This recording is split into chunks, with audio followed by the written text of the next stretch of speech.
पश्चिम बंगाल की मुख्यमंत्री ममता बनर्जी द्वारा राज्य में भारी वाहनों के प्रवेश पर रोक लगाने को लेकर बंगाल से सटे बॉर्डर इलाकों में भारी वाहनों की लंबी कतार लगी है और इससे भारी वाहन चालकों को परेशानियों का सामना करना पड़ रहा है। पूर्वी सिंहभूम जिले के बॉर्डर इलाके में भारी जाम की समस्या खड़ी हो गई है। इसको लेकर जिला पुलिस हरकत में आ गई है। एसएसपी किशोर कौशल ने कहा कि सभी वस्तुस्थिति पर पुलिस नजर बनाए हुए है, किसी तरह की परेशानियों का सामना नहीं करना पड़े। इसको लेकर बंगाल से सटे सीमावर्ती थाना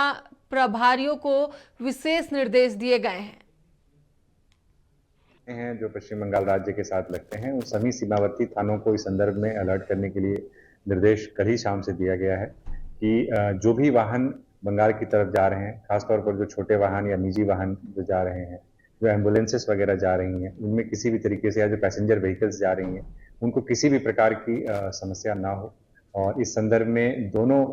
जो राज्य हैं, उनकी जो पुलिस है या फिर जो हमारे पड़ोसवर्ती जिले की जो पुलिस है, उनके साथ भी हम लोग संपर्क में हैं, जिससे कि लोगों को दैनंदिन जीवन में